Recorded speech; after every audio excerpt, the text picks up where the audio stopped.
Thank you all. Thanks for those who have joined us in person, and thank you to those online. My name is Rebecca Billings, for those who I haven't introduced myself to, and I am a Commissioner at the Essential Services Commission. I'm sure people are well aware now of online forums, but I do just need to let you know that this forum is being recorded to ensure access to those who are unable to attend. So therefore, any statement, comment or question you make will be included in that recording, which we plan to make available on our website. I would like to start with an acknowledgement of the traditional owners of all the lands wherever you are on today. For me, that's the Victorian traditional owners of the land and water of the service area of Goulburn-Murray Water. I would like to pay my respects to their elders, past and present, and extend that respect to all Aboriginal people here today. Good timing, because I'm about to introduce staff from the Commission, particularly those who have just joined us. Marcus Crudden, Executive Director of Price Monitoring and Regulation, and Angeline Felix, who will be presenting here today as well.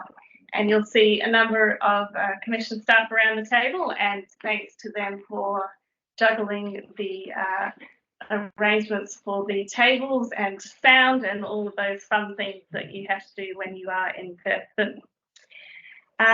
Importantly, we have representatives from the Goulburn-Murray Water business, and I would like to thank Charmaine in particular, who is going to present. We also have Michael Gomez. Michael, thank you. Kate Biglin and Jeff Coburn, and anyone else. Peter, hi, sorry, excuse me. And again, I would also like to thank all the people here today, particularly those here in person, but also those on the call as well. Thank you. All right, so just to reiterate the housekeeping rules, that any statement or comment you make or question you ask will be included in the recording. For those who are online, please use your raise the hand function during the Q&A chat, and we will be keeping an eye on that and let you come off mute and ask your question. For people who both in the room and online, if you do have a question, please take the time to introduce yourself and which organisation you're representing before asking the question. In addition to your participation today, this isn't your only opportunity to engage. You can provide written feedback via the Engage Victoria website, and please do let us know if there are any other alternate arrangements that you would like to make to engage either with ourselves or with the water business. All right, a quick introduction of who ESC is, who the Essential Services Commission is, and then I will hand over to Angeline, who will take you through a summary of our draft decision. I'll then pass on to Charmaine, who will have the opportunity to provide comments both on the price submission of the water business and potentially some comments responding to our draft decision. And then, which we think is the most important part of today, is the opportunity to hear from you and to ask questions. We will endeavour to answer all of your questions, but if we are unable to, or if they are out of scope of the purpose of today's session, we'll take those on notice and address them in any manner that that is appropriate. We do appreciate having an open and honest conversation with you all today, and I do hope that it is a worthwhile time for everyone. I do ask people to be respectful and ensure that we're all respectful of each person's role in the room today. Your insights in these engagements do influence our decisions, so we take these engagements very seriously. So, for those of you who don't know, the Essential Services Commission is Victoria's energy, water, transport, local government and Victorian Energy Upgrades Program regulator. I'm sure you don't need to know all of those functions because you're here to talk about water and our role in regulating water prices, which we have done for more than 20 years. We approve prices and service standards, monitor and report on performance, and administer customer service code. We are currently reviewing the water prices that will apply from 1 July 2024 for Goulburn-Murray Water. The prices that we approve reflect an assessment of the efficient cost of the water business, and that efficient cost that is required to be recovered from the customers of the business. Following consultation, we will issue a final decision that will set the maximum prices that Goulburn-Murray Water may charge its customers. I'll now pass on to Angeline, who will give a brief summary of our price submission method. Thanks, Rebecca. I think we had Nick Clegg, he was there with his hand up. Now, Nick, can you hear us? You have your hand up. Did you want to say something now, or? Yeah, Nick, you can unmute yourself in the top ribbon.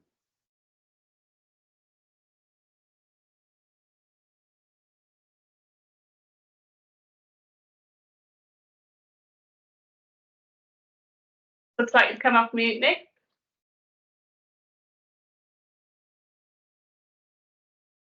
No, that's not working.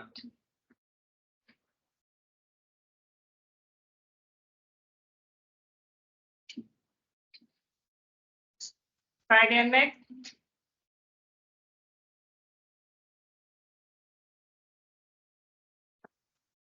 you want to go on, and we'll try and work that out in the background? Okay, thanks. Nick, we'll get back to you soon. So I'll just speak about the price review process and our draft decision, and I'll cover it off as quickly as I can, so we have a lot of time for discussion. With this review, we've reviewed Goulburn-Murray's water price submission against the WIRO requirements, the Water Industry Regulatory Order. This is the first time the entire business is regulated under the WIRO. We look to see if the price submission meets the requirements in our guidance, including our expectation of the overall approach and application of the incentive framework, which the acronym is PRIMO, when returns earned are linked to the level of ambition in the price submission. And we also check to see if it complies with the relevant criteria in the Water Industry Act and the incentive submission. So it is up to Goulburn-Murray Water to propose prices and services consistent with the WIRO, the guidance and the relevant legislation. Our draft decision indicates what we propose to approve or not approve, and the key tariff reforms proposed by Goulburn-Murray Water. So it also allows Goulburn-Murray Water and other stakeholders to respond before we make our final decision and price determination. Just a quick overview of the process. We released our guidance paper in September 22. In September 23, Goulburn-Murray Water submitted its price submission. We reviewed it over that period, and we had a consultation period on its price submission between October and December. And in end of March, we released our draft decision, and we've got submissions open up until the 7th of May. We will look to make a final decision and determination at the end of June, with new prices to apply on the 1st of July. So how do we go about assessing the proposal? We did this by looking at the engagement and how Goulburn-Murray Water used its engagement feedback. testing expenditure and demand forecasts, verifying the supporting assumptions and data, evaluating how Goulburn-Murray Water managed risk and its performance, and reviewing OPEX and CAPEX costings, timing, assumptions to ensure they were reasonable. We also had advice from an expenditure consultant and a tariff consultant. So in summary, our draft decision is that we've accepted the 4-year pricing period. Prices would decrease in real terms for the majority of customers over the 4-year period, but that also depends on how Goulburn-Murray responds to our draft decision. We propose to accept many elements of the price submission, including a new socially responsible outcome for customers, which will deliver environmental and cultural outcomes that matter to traditional owners and community. Tariff reforms to move to bulk water pricing from a basin to a 2-system pricing approach. Proposals to simplify tariffs for surface and subsurface drainage to make them more cost reflective and easier for customers to understand. And investment to improve IT security to ensure systems and data remain secure. So we propose not accept the tariffs for service point fees for unmetered customers. We adopted the revenue requirement of 480 million over a 4-year period, and it's only slightly higher than proposed because we amended the long-term inflation estimate. So the next slide just gives a sense of the annual bills for a medium-sized irrigation customer. I won't go through that in detail, but that's in Goulburn-Murray Water's proposal. The following slide outlines the proposed expenditure and in operating expenditure and capital expenditure draft decision approved. So we approved the operating expenditure of 371 million, around there, and capital expenditure of 114 million. The next slide just gives a better description of how forecast expenditure is trending over the price review period. So we didn't make any adjustments to Goulburn-Murray Water's forecast capital expenditure. We found it to be prudent and efficient, and we considered the underlying project scopes, costs, and timing are robust and well justified. So Goulburn-Murray Water proposed 114 or close to 115 million, and the gross capex is in line with growth capex delivery and spend over the 2024 period. The overall forecast consists of ongoing programs of works to deliver compliance requirements and renew the existing asset base of dams, weirs, channels, and some expenditure on IT systems, cybersecurity projects.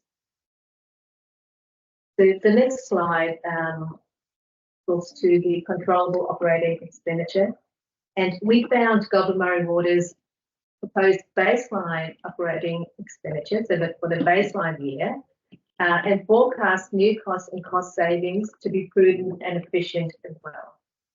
So we thought Goulburn-Murray Water demonstrated through its price submission a focus on cost control. Its proposed baseline year operating expenditure was 0.4% lower than its benchmark of 22-23, and this made our verification process simple. Goulburn-Murray Water achieved around $53 million of productivity savings in its controllable operating expenditure over the current regulatory period, delivering on its 2020 price submission proposal.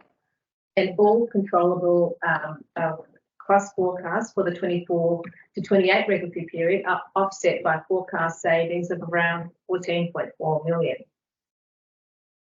So we propose to accept Goulburn-Murray Water's standard Primo price submission rating. We think that the price submission provided clear justification for its proposal.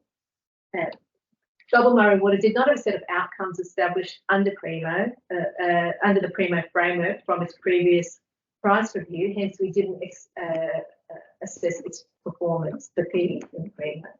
However, we consider that Goulburn-Murray Water in its price submission demonstrated an ambition to act prudently to achieve the lowest cost in delivering outcomes for its customers. It proposed efficiency measures that allows it to keep its forecast expenditure low.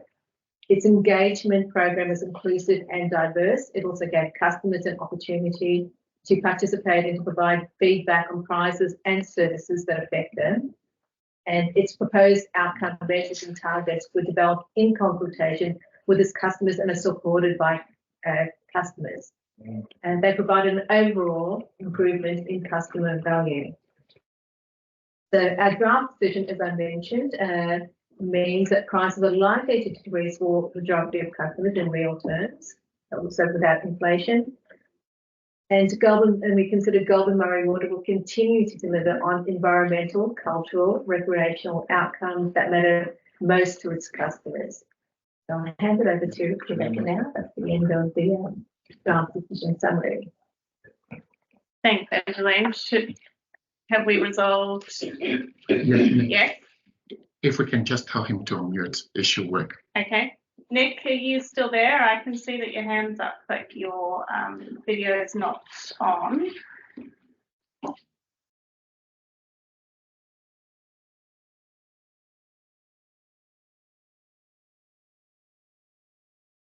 Nothing, Nick. Nick, if you want to try and unmute yourself, you are able to do so, apparently. Yeah. Hi, Nick. Do you want to speak?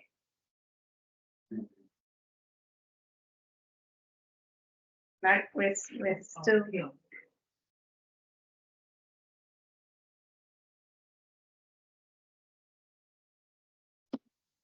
Nick, try again. Sorry.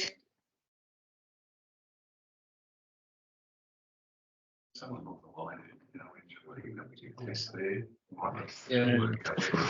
It should all be working through here. The microphone's on, speakers on, so it's not the source. Dean, if you're there, can you come off mute and see if it works for you? He's asking, is chat available? Where's the? So there's no chat function available for this forum. There is a Q&A function. So on your top ribbon, there should be a Q&A symbol. Not for you, Nick. You're not seeing that?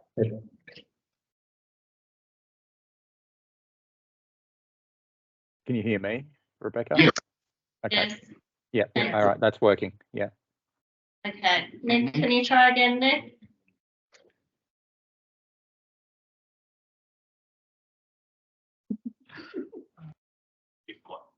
Turn off and back on function. Working. The Q&A is not working. Nick, would you mind trying to come back into the meeting, because it does seem to be your end now.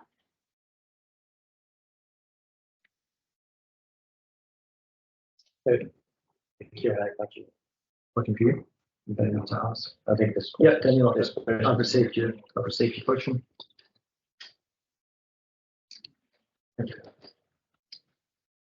All right, I think he's gone out, and we'll give him 2-3 seconds to come back in. Yeah. You have my slides, I hope. Yeah. Yes. You tech check as well. He's regional.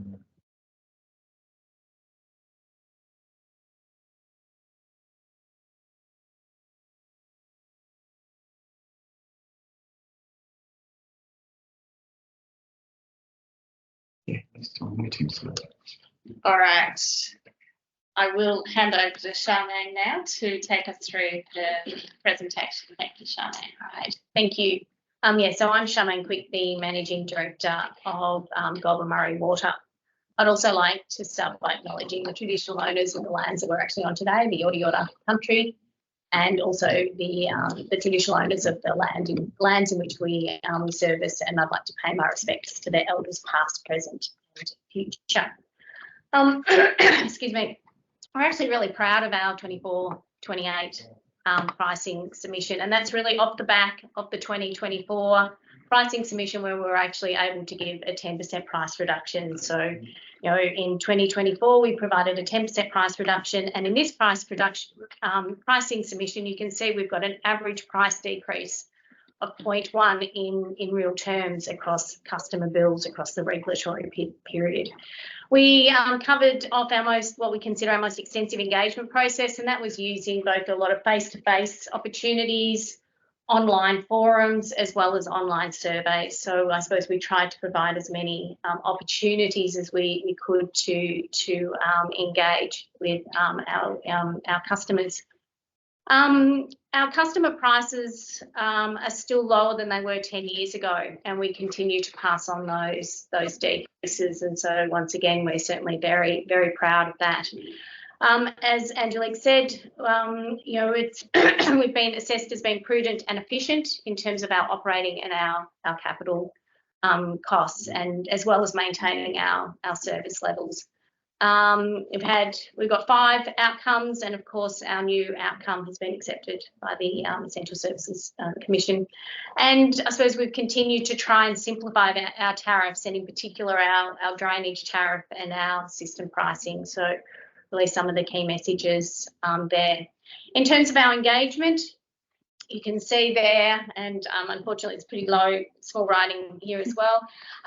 You know, we had 45 drop-in sessions where people could actually just drop in and have a face-to-face conversation. We also had 7 online drop-in sessions. We had 4,100 views on our website that we set up for our pricing submission. We had 126,000 hits on social media. But our pricing submission didn't just involve that. It also started with the development of our service plans probably over 3 years ago with our water services committees, where we were talking through you know, our services going forward. So we felt that a very extensive engagement process was undertaken, and that was acknowledged as part of the ESC process. I suppose the thing that we are significantly proud of, as I said, is that we are actually, customer prices are still lower than they were 10 years ago. So, you know, during the pricing submission, you know, last pricing submission, we passed on a 10% price reduction, and we've been able over this pricing submission to also pass on reductions where we were able to not pass on the full CPI. And so you can see here that in real terms, you know, we've had a 3.1% real reduction in the 22-23 costs, or a 1.5% real decrease in 23-24. So, and we're seeing that across the board in the majority of our services. As Angelique outlined, you know, we continue to control our operating expenditure, and that's been very important to us to make sure that we can maintain prices as low as possible. And you can see here in this graph that we continue to control the operating costs.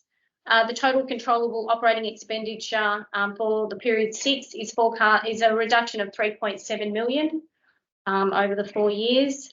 And that's on top of savings that we were able to find in terms of increase in maintenance due to ageing assets, and also things like insurance costs going up and cyber. So, you know, we've been able to find efficiencies within the business as well as lowering our operating expenditure. Capital investment continues to grow, largely due to dam safety works and increase in ageing assets.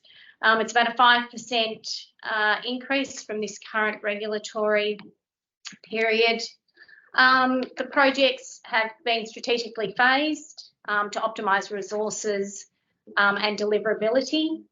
We're also absorbing the risk of some ageing infrastructure in some of our pump districts, where we will do some strategic reviews of the services with those customer bases before we invest more capital.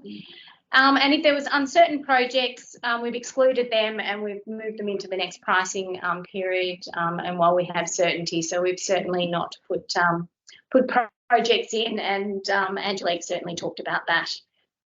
In terms of our response, excuse me, to the draft ESC determination, So you can see there on the left-hand side, so in terms of the EC has approved the Goulburn-Murray water revenue requirement and with an adjustment to the long-term inflation forecast. So we'll be accepting this change and we'll update our prices in the final determination with an update to a cost of debt. In terms of Goulburn-Murray Water has been asked to recalculate its proposed service point fees for the unmetered customers, noting that we suggest actual cost data be collected over the medium to long term.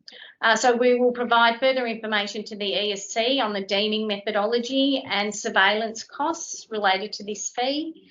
And Goulburn-Murray Water will provide a methodology to improve how we collect information to increase cost reflexivity and transparency.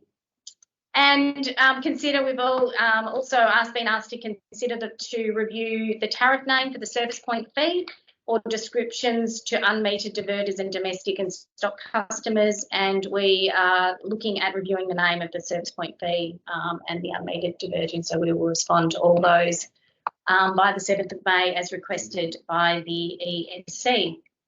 So once again, as at the next steps, Goulburn-Murray Water intends to review the proposed prices in response to the draft decision following the release of the March quarter CPI and cost of debt released on the 23rd of April.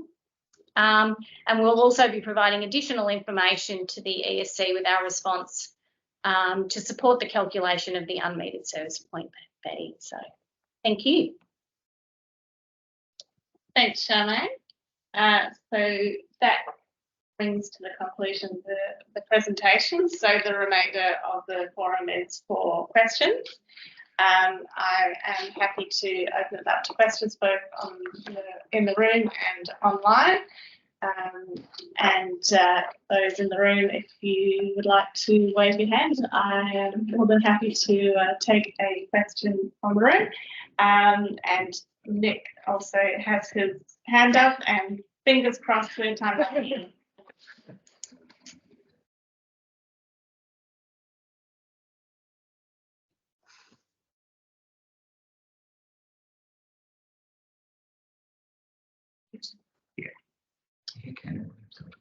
Nick, can you unmute yourself, please, on your end?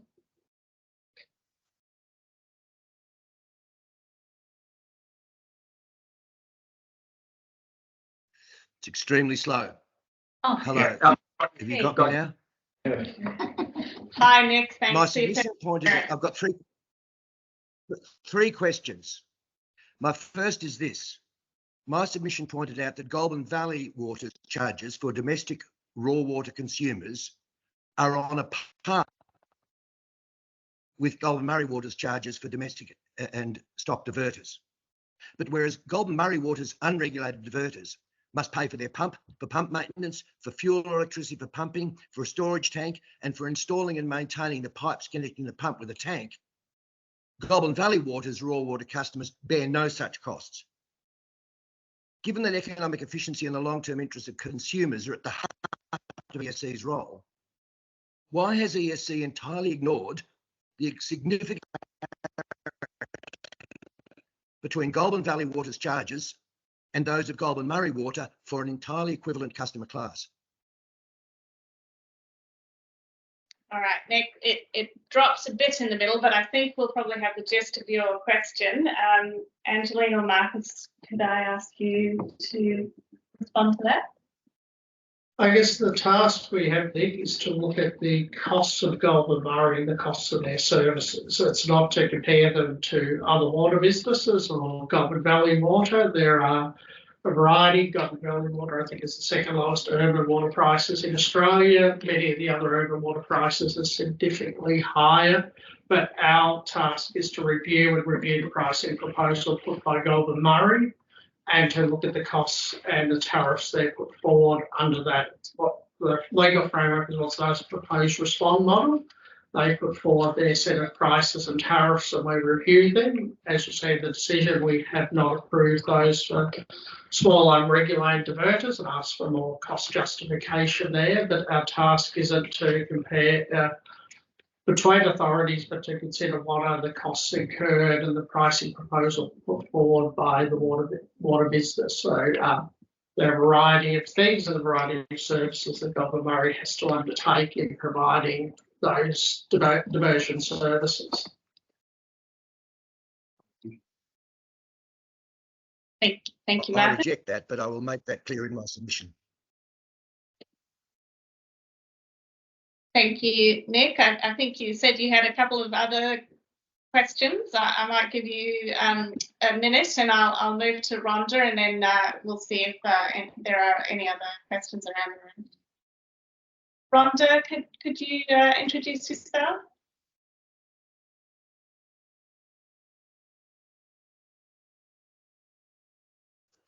And just, sorry, come off mute on your end as well if you can hit unmute. It's Peter, disguised as Rhonda. Hi, Peter. Nice to meet you. Just come off mute. And now you need to unmute your end as well.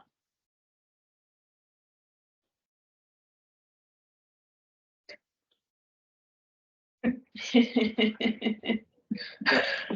the top right hand corner of your screen, is there a little microphone? Yep.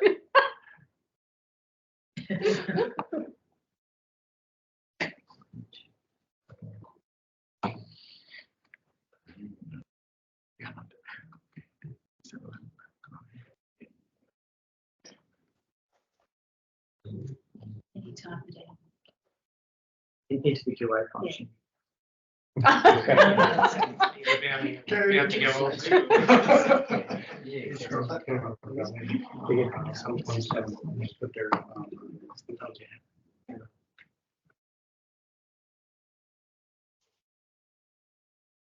Move on. All right. We'll see if. Oh, Nick, you're back.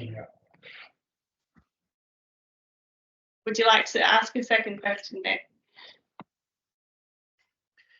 In the case of the service point fee, Aegis found, and ESE agreed, that Goulburn-Murray Water's averaging of disparate deeming costs across all unmetered users was wrong, as was its modelling of inspection and surveillance costs, and then lumping costs for all unmetered service on unregulated streams with domestic and stock only service points in different systems. Yet Aegis decided, and ESE accepted, that averaging all billing, record keeping, debt management and customer inquiry costs across all customers, regardless of the complexity of their services, which impacts on both record keeping and billing, was fine. Defending this by claiming that the current approach is, quote, administratively simple and easy to explain, and that deriving a more granulated cost-reflective fee structure would be too expensive. My question is, how can ESE's draft decision to require detailed costing be okay for inspection and surveillance within the service point fee bucket, but not for the billing and record keeping, a far cheaper exercise for the billing and record keeping elements of the customer fee? Thanks, Nick. Another one for yourself, Marcus. Probably not off the top of my head. I think we'll take that one on notice and get back to you, Nick, unless Angelique's got something to add on. So our consultant looked at all the costs and the various components. So they did not do that step, and they were satisfied that those other cost categories didn't require that level of the aggregation made sense. So that's at the higher level, and but we can get back to you in more detail on that. But there is an element of every time you disaggregate further that you actually potentially increase the costs of collecting that information. A lot of it, when you disaggregate, just winds up on allocation assumptions anyway, not exact costs. They don't measure costs to service individual customers and the like. I mean, this is the nature of utility services, where a lot of things are averaged across a group of customers because they're individual costs rather than individual costs. We also got married to be mindful that one of the objectives on our act is the cost of regulation doesn't exceed the benefits and getting very granular. And diversions in total, I think Charmaine is about 6 or 7% of your total business, and small unregulated diversions is probably 1% of that 120 million. So it is a quite small, specialised, granular component of the whole business. So there is actually how far you go down and reporting costs against all individual services, and does the benefit start to outweigh the costs? Now, Goulburn-Murray are coming back, particularly on the deeming, with more information about how those costs have been arrived at. I don't know if there's anything you could add on this, Charlotte. No, as I said, we'll be responding to that by the 7th of May. So we're collecting a submission, and we'll be responding to that. All right. Thank you for that. Oh, yes, sir. I just got a message from Peter Circle. He couldn't unmute, sorry. It's blank and it just wouldn't allow him to move. But he wanted to make a point through me, obviously, that probably arriving at the tariff, it's been a long journey of a number of reviews over a lot of years. And the principle that always guided us was to actually reflect the cost of being a customer of Goulburn-Murray Water. And in the past, that was highly unbalanced and actually impacted on larger users far more than the smaller users.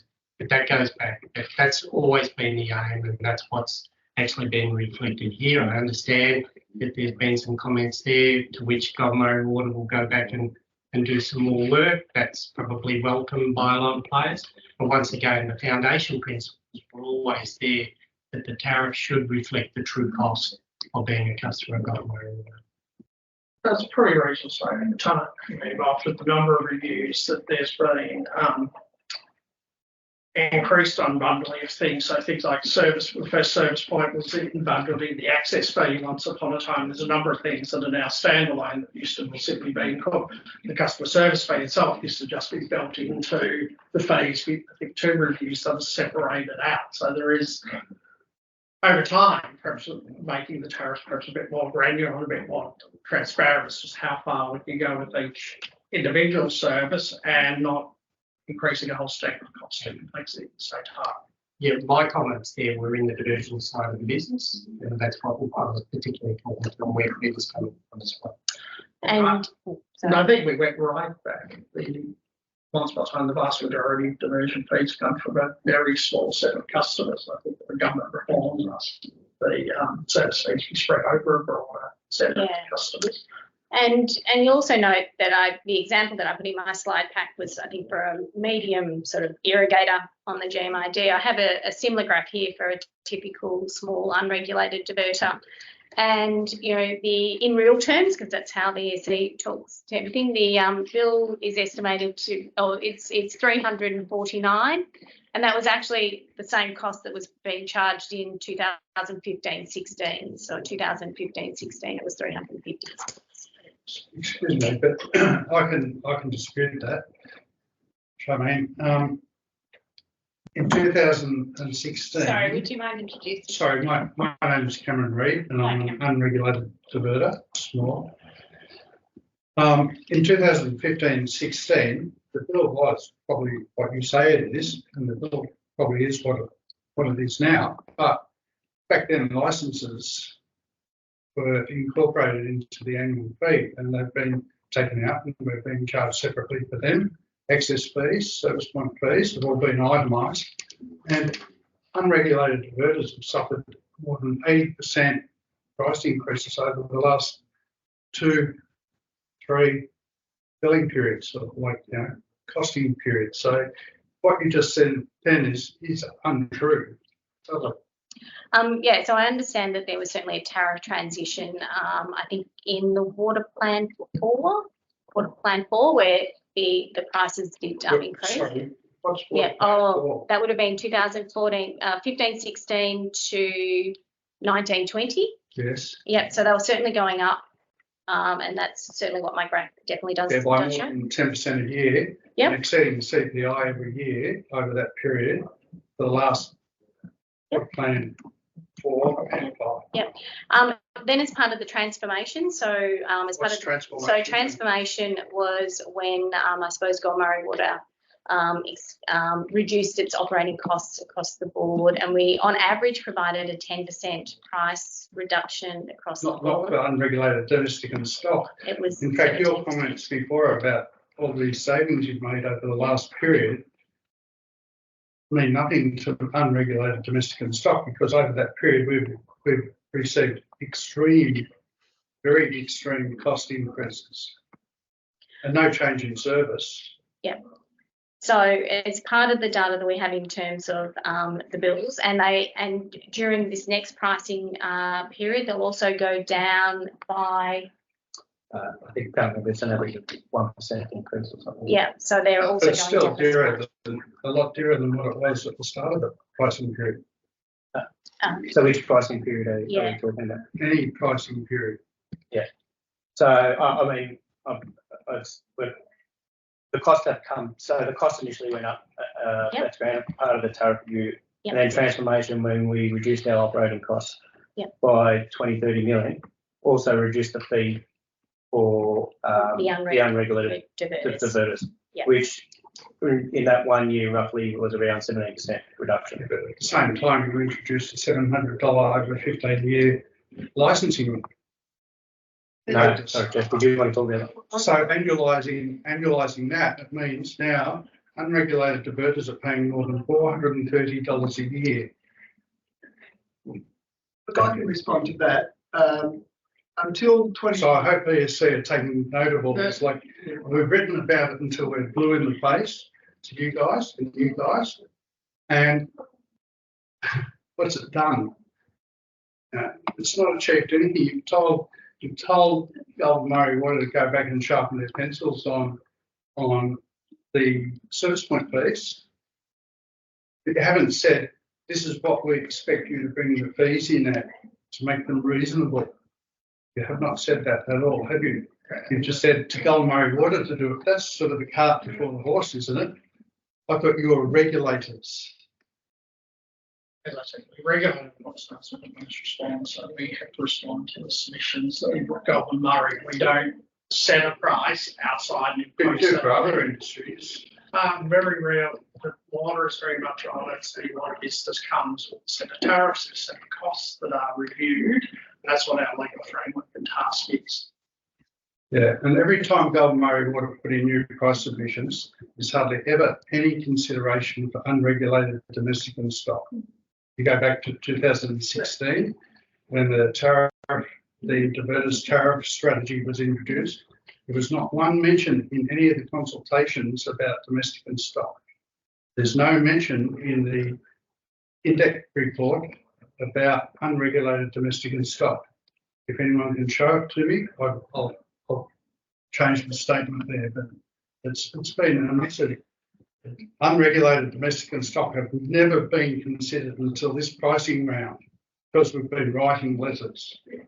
I think that's probably a reasonable assumption, and certainly we have, but this is the previous we did, and I think 2 reviews ago we made a pretty detailed submission and we launched an appeal on it, so it has been around. I guess it's this balancing of a sort of 1% of revenue of the total business and how much gets covered in decisions, and that we certainly applied a lot more We're still people, like, it's not say we have applied a lot more attention to it this time because of your letters, the issues you've raised with us. We have put more pressure on them to engage more, better explain the tariffs, better understand how they're arriving at their costs. We had come to the draft saying we don't accept it and ask them to come back on that. So, that is the process we go through, and we'll look at how they respond.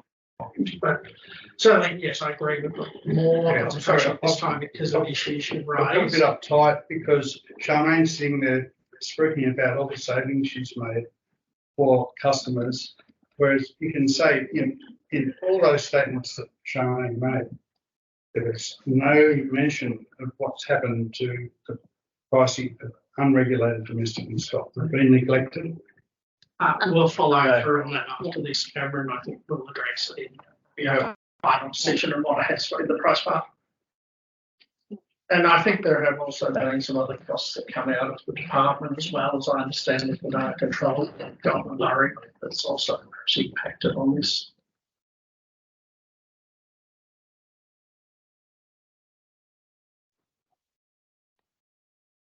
Thank you, Cameron. I acknowledge your frustration, and we are here to listen to you. Thank you. Please don't take the fact that we can't click our fingers and address all your issues today as diminishing your concerns. Nick, should I pass to you for your third question?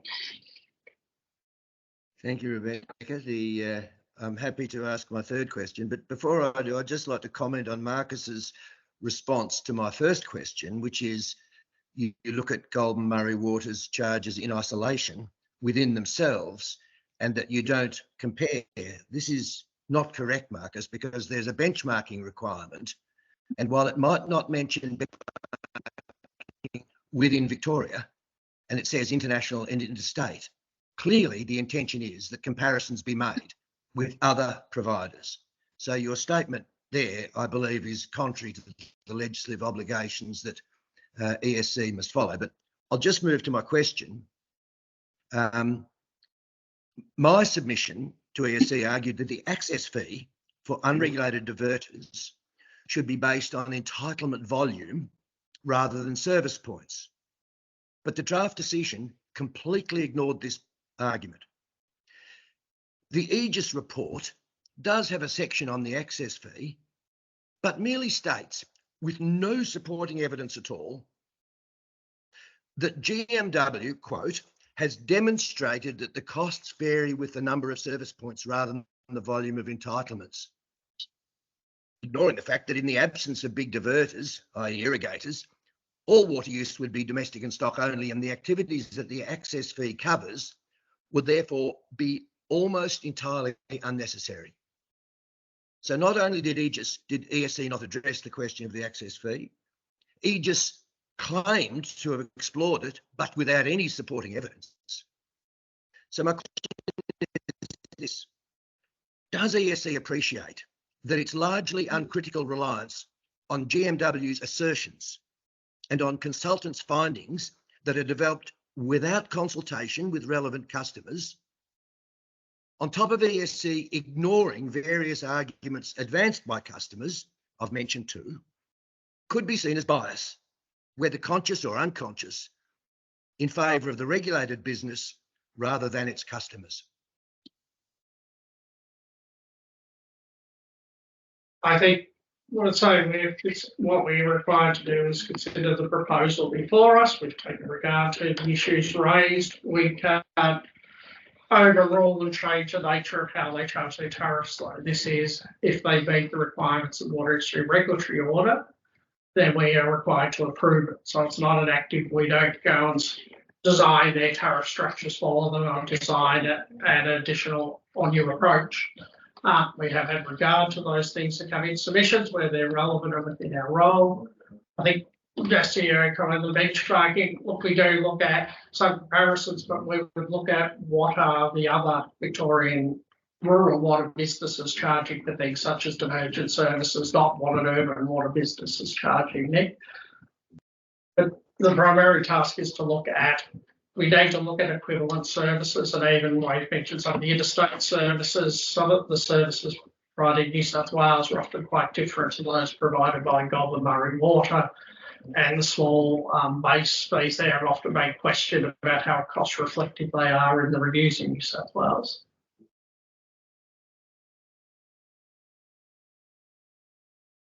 I hear what you're saying. I can't agree. It's okay, we've had to agree to disagree, but we'll welcome you to put forward further submissions in response to the draft, Nick. Thank you, Nick. I certainly will. Thanks. I think we have a question from Richard in the chat. Is that correct, Nick? Yep. Marcus, can you? I can't read from him. I also know I need to tell. I can read it out if you like. So it's from Richard Carter, who's the Deputy Chair, London Campanitti RWSC.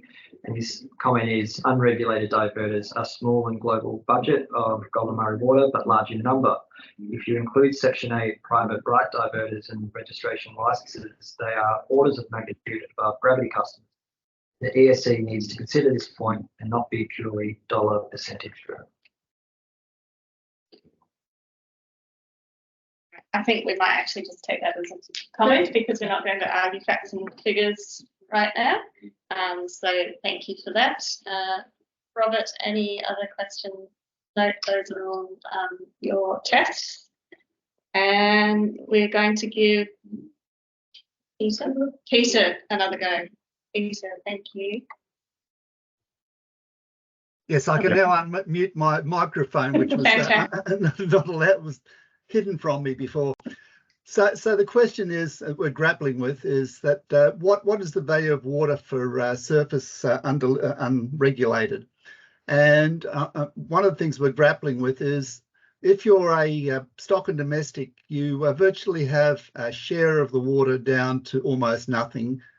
So if the stream's flowing, you can have a flow.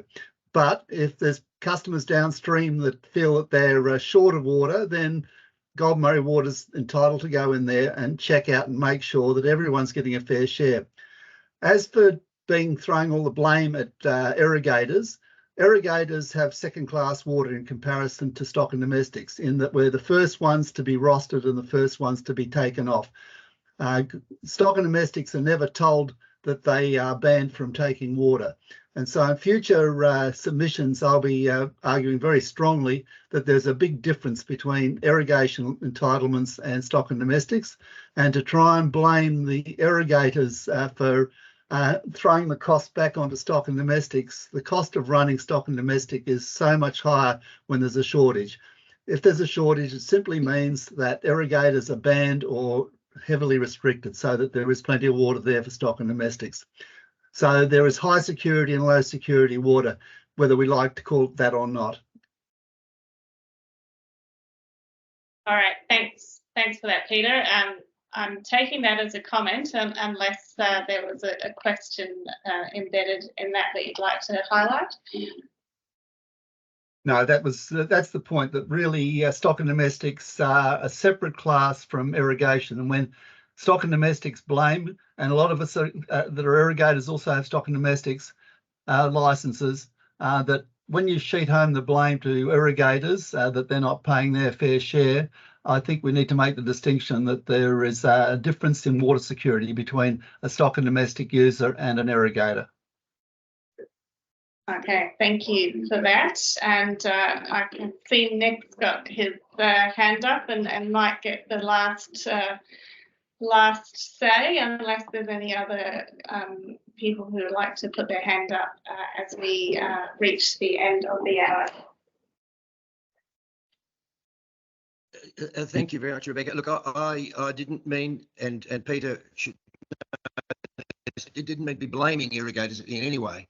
The fact is that the basic premise is that the price for what we get is far too high. Now, if that's because Goulburn-Murray Water is doing things that they don't need to do, they should stop doing them.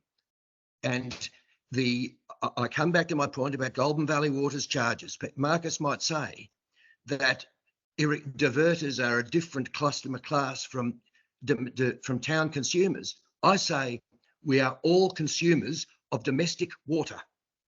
Most of the domestic and stock is domestic.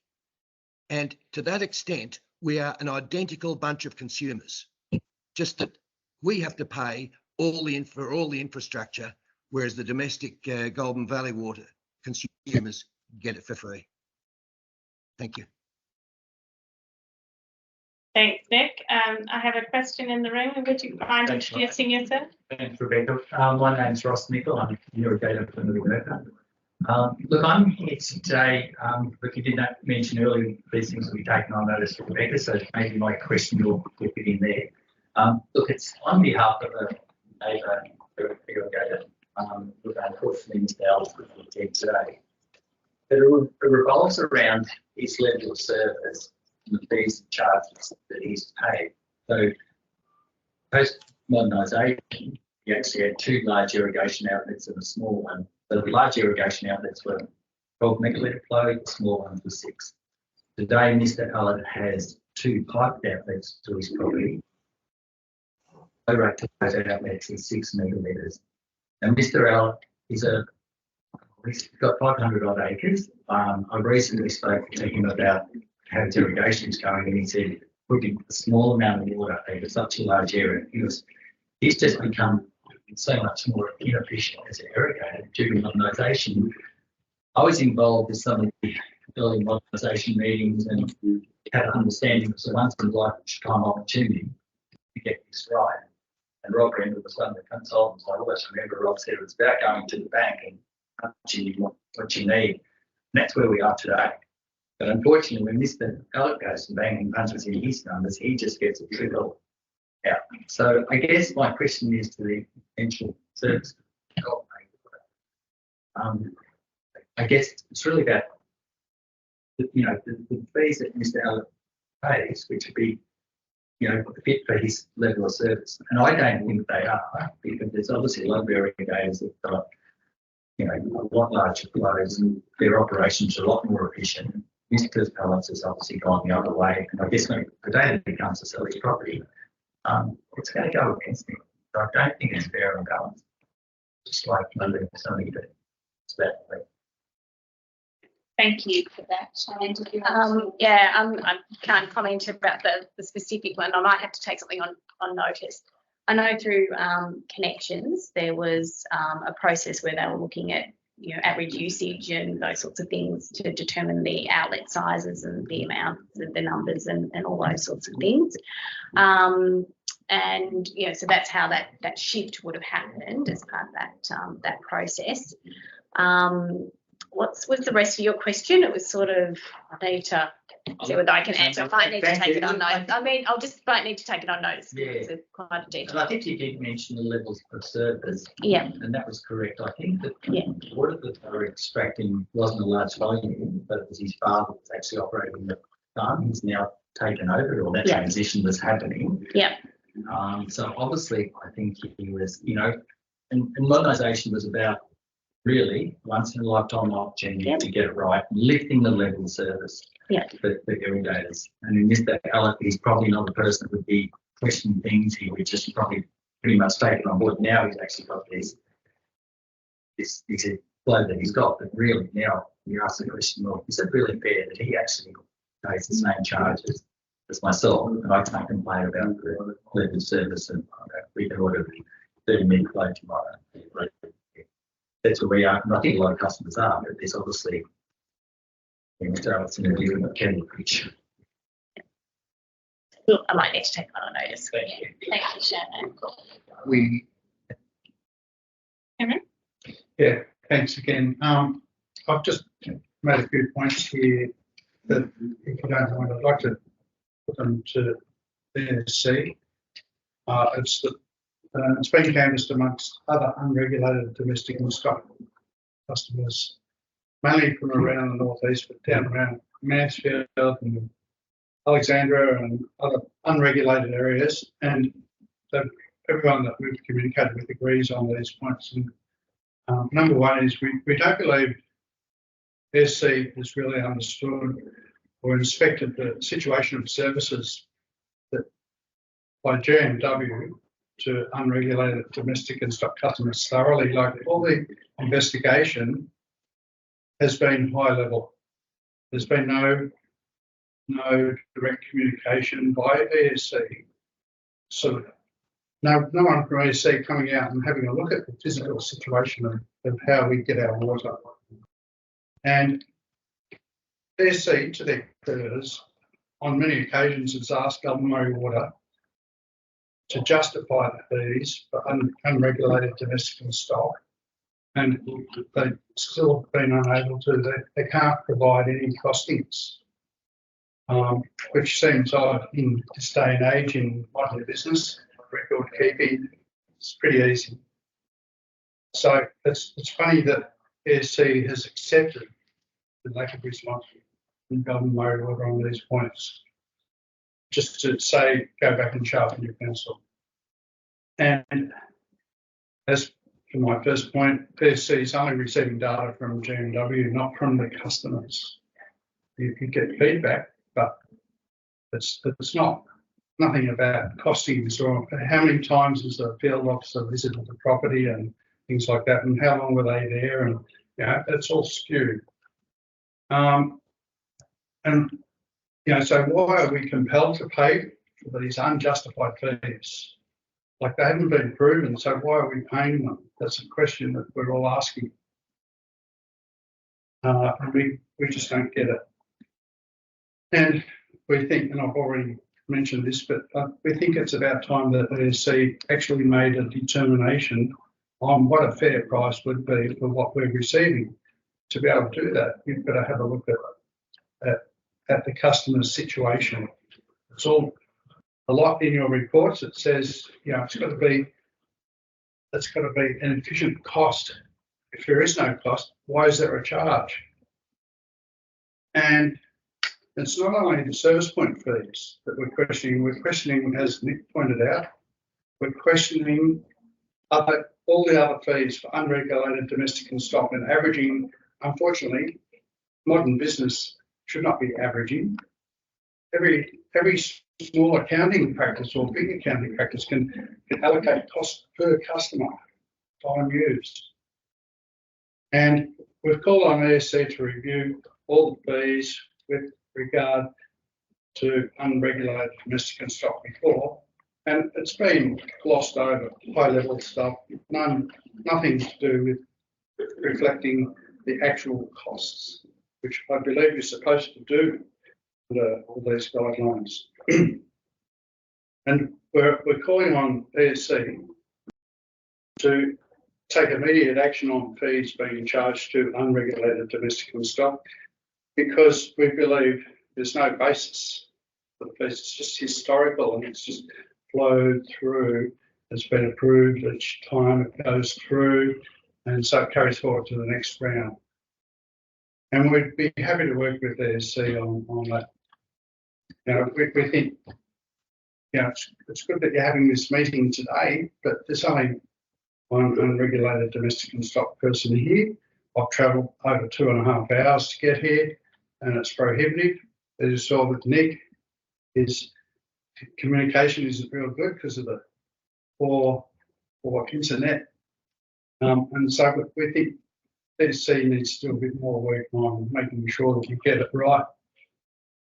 And that's, and we're mainly asking for consideration. That's all I need to say. Thank you. Thank you, Cameron. And I've got this in writing if you want to go. That would be fantastic. And acknowledge the travel that it's taken for you to get here, and appreciate. Well, you guys have travelled too. It's hope you had a bus for all of it. It's our job. All right. I might. Richard has got a hand up. We have a hand. Richard, yeah, for a second, yeah. If you can unmute yourself, Richard. Hi, Richard. Yeah. Can you hear me now? Yes. Yep. Thank you, Richard. Yeah.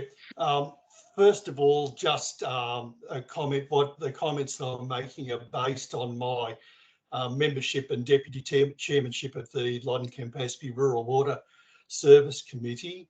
So we have a number of members on the committee, and we share views and we share experiences. So I'd just like to comment in regard to the fact that the low levels of service that were talked about for stock and domestic, unregulated stock and domestic users in the upper catchments. I would say in the Loddon-Campaspe region that a very substantial numbers of the unregulated stock and domestic users are quite satisfied with Goulburn-Murray Water's level of service, particularly in times of water shortage or declining water availability, and historically and currently have always worked well with Goulburn-Murray Water staff that are charged with regulating these things. And also just on the last speaker's comments that there are very few or only one or two, I can't remember exactly which, stock and domestic users. I too am an unregulated stock and domestic user under Section 8 private rights. So there's actually more than one, two or three. But I'd just like to stress to the ESC that from Loddon Campaspe catchment, generally speaking, the stock and domestic users are quite satisfied with GMW's level of service. So thank you. Thank you, Richard, and glad that you could be here today as well. We certainly have appreciated that there is a range of views around the actual table and the virtual table, and there are some contentious issues that the water business and ourselves need to deal with. Obviously, we have our final decision in front of us, but that is not the last of the issue for ourselves or for the business. And as you have seen in our draft decision, we have articulated what we would expect the business to do into the future to get a better understanding of the cost base for the services that they provide for all of their customers. So. Yeah, Craig Madden, I chair the Water Service Committee for the Goulburn-Murray area.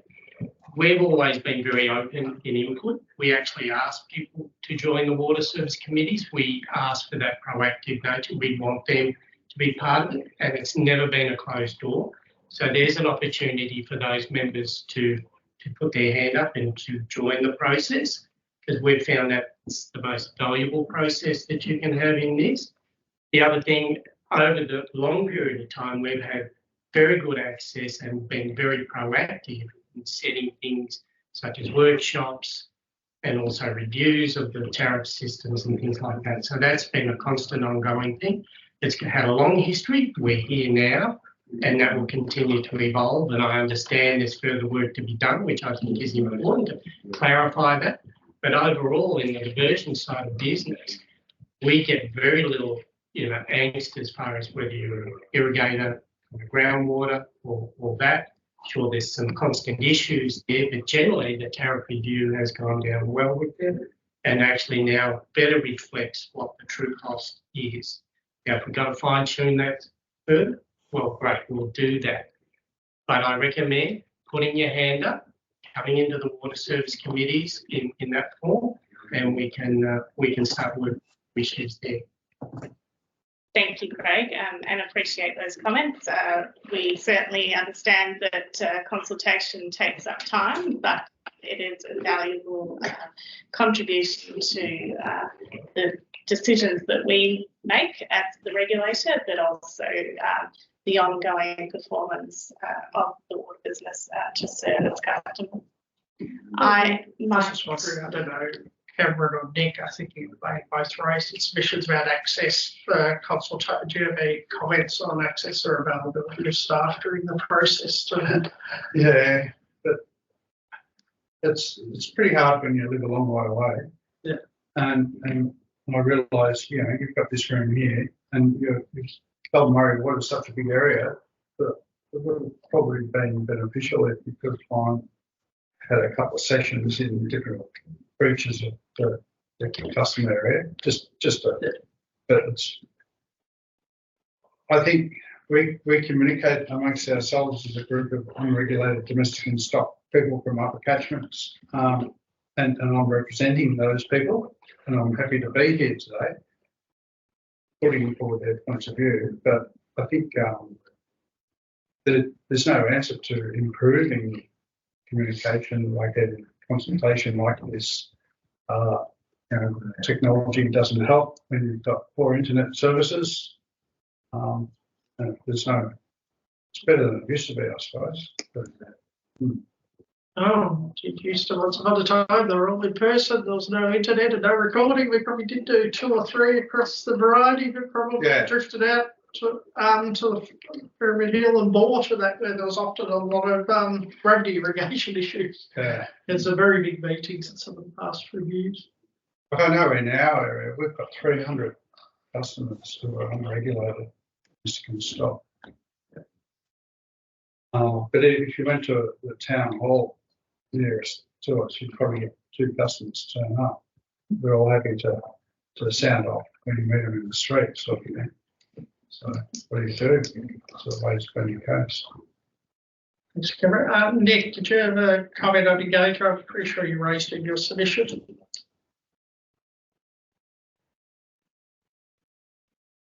Just wait a sec, Nick, sorry. Nick, you're still on mute. Yes, I was just going to say, we know the diverters tariff strategy was based on a very biased consultation, and ESC in its decision in 2016 recognised that.